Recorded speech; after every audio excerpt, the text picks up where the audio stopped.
Sendo investigado por importunação sexual, que é crime no Brasil e pode levar à cadeia. E não sou eu que estou dizendo isso. A gente conversou com o advogado criminalista Adib Abduni, que nos enviou um vídeo explicando em detalhes a acusação que o Pedro vai enfrentar. É fundamental falar sobre um crime que ainda gera muita confusão, a importunação sexual. Muita gente acha que se trata apenas de comportamento inadequado ou exagero, mas a verdade jurídica é simples e direta. A importunação sexual é crime no Brasil e pode sim levar à cadeia. Desde 2018, o Código Penal passou a tratar expressamente desse tema ao criar o artigo 215-A do Código Penal. Esse dispositivo criminaliza a prática de ato de natureza sexual sem o consentimento da vítima, com o objetivo de satisfazer desejo próprio ou de terceiros. Não é necessário que exista violência física, grave, ameaça ou relação de poder. O que a lei protege é a liberdade sexual e o ponto central é a ausência de consentimento. A pena prevista é de reclusão de 1 ano a 5 anos. Isso significa que não estamos falando de advertência, multa ou simples repressão moral. Estamos falando de pena privativa de liberdade, aplicada conforme a gravidade do caso, as circunstâncias do fato e a análise do Poder Judiciário. Portanto, sim, importunação sexual pode dar cadeia. É importante entender porque o Estado brasileiro endureceu nesse ponto. A Constituição Federal consagra a dignidade da pessoa humana como fundamento da República e garante a todos o direito à integridade física, psíquica e moral. A liberdade sexual faz parte desse núcleo essencial de direitos fundamentais. Quando alguém impõe a outra pessoa um ato de cunho sexual sem consentimento, o que se viola não é apenas um limite social, mas um direito constitucional. Muitas pessoas confundem importunação sexual com assédio sexual, mas são crimes distintos. O assédio sexual normalmente exige relação de hierarquia ou poder, como no ambiente de trabalho. Já a importunação sexual pode ocorrer em qualquer lugar, espaços públicos, privados, festas, transportes, eventos ou ambientes de entretenimento, onde não há consentimento à ilicitude. Outro ponto importante é que o fato de a conduta ocorrer diante de câmeras em programas de TV, ambientes públicos, não retira sua gravidade jurídica. O contexto midiático não transforma uma violação em algo aceitável. Ao contrário, pode inclusive facilitar a produção de prova desde que tudo seja analisado dentro do devido processo legal. Por fim, é essencial deixar claro que combater a importunação sexual não significa criminalizar o convívio humano, o flerte ou a interação social saudável. O direito não pune relações consentidas. O que ele pune é a invasão, constrangimento, a violação da liberdade do outro. A mensagem objetiva: importunação sexual é crime, é grave, pode levar à prisão e existe para proteger a dignidade, a liberdade e a integridade das pessoas, especialmente das mulheres. Isso não é excesso, é a Constituição, é lei e é civilização.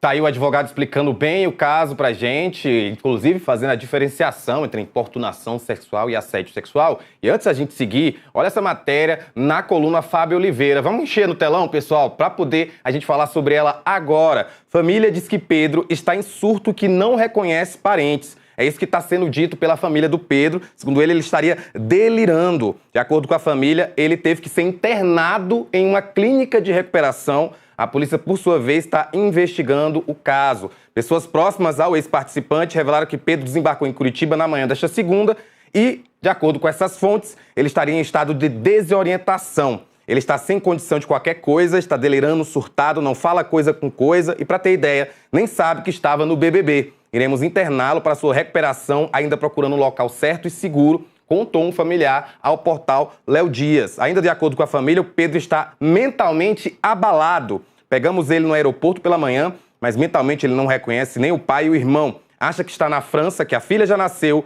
Enfim, difícil falar. É triste a situação, sabemos que ele sempre foi agitado, mas está delirando. A ex-mulher do Pedro também deu entrevista, a Rayane Luiza, que está grávida de 7 meses, e disse que colocou um ponto final no relacionamento, depois que houve, então, o assédio por parte do Pedro em relação à Jordana. Tá aí matéria na coluna da Fábio Oliveira falando sobre como está o Pedro depois do caso de assédio lá no Big Brother Brasil.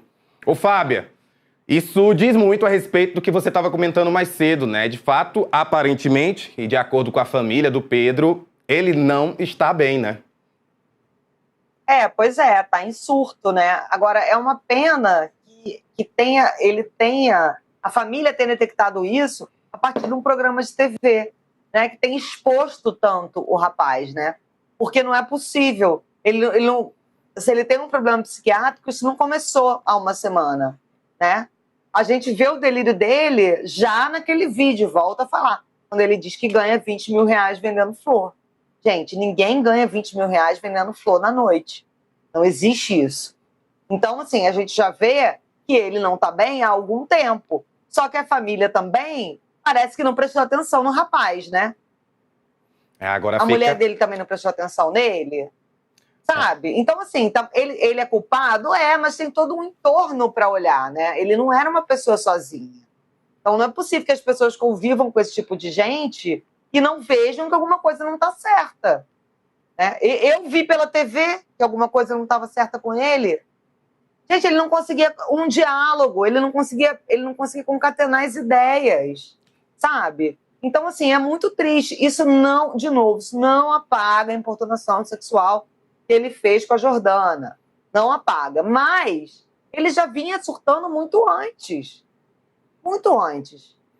E eu acredito na família quando diz que ele não sabia que ele estava no Big Brother. Porque o cara que aparece pelado daquele jeito, o cara devia estar achando mesmo que estava em casa. O cara esqueceu, surtou, esqueceu que tinha um monte de câmera ligada. Não é possível, ninguém faz isso. Ninguém faz isso. É uma situação Lucas, por favor, perdão.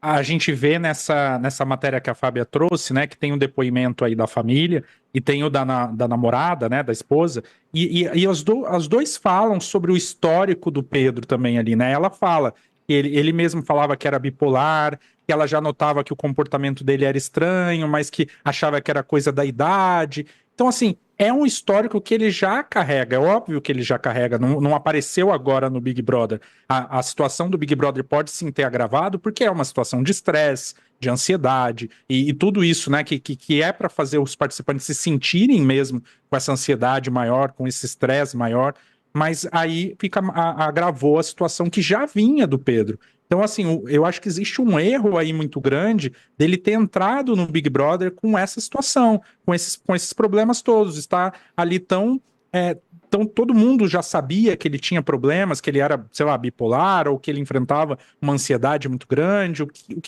Por que ele entrou, né? Por que ele passou nessa seleção para chegar para uma casa de vidro? O que aconteceu? Qual foi o erro ali? Porque às vezes não estou nem falando que foi um erro exato da TV Globo, mas como a Fábia disse, um erro da família, um erro. O que aconteceu ali para que ele conseguisse chegar até essa situação de agora sem que ninguém percebesse que tinha algo errado ali? Porque o público já tinha percebido. A gente não é médico, a gente não é nada, a gente já assistia e já percebia, tá? Alguma coisa muito estranha.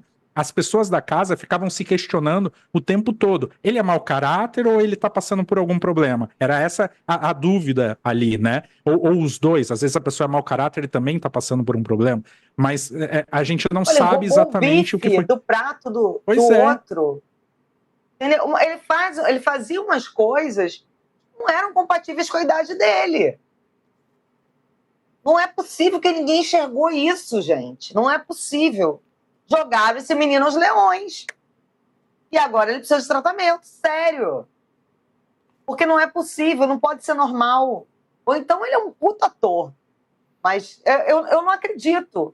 Uma pessoa que simula uma crise de ansiedade, que diz que faz uma brincadeira com uma crise de ansiedade, isso não é normal.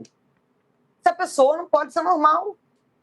Ô, Fábia, tem um @ aqui fazendo uma pergunta para você no nosso chat, Jovens Baianos. Ele pergunta se você acha que o quarto branco também prejudicou a imagem dessa edição do BBB, principalmente por conta da questão do desmaio de uma das concorrentes. Mas muito, mas muito.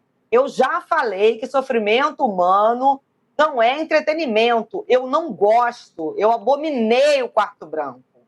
Aí ontem o Tadeu veio com um papo de que havia uma nutricionista, porque tinha creme cracker, água de coco e água. Tá errado.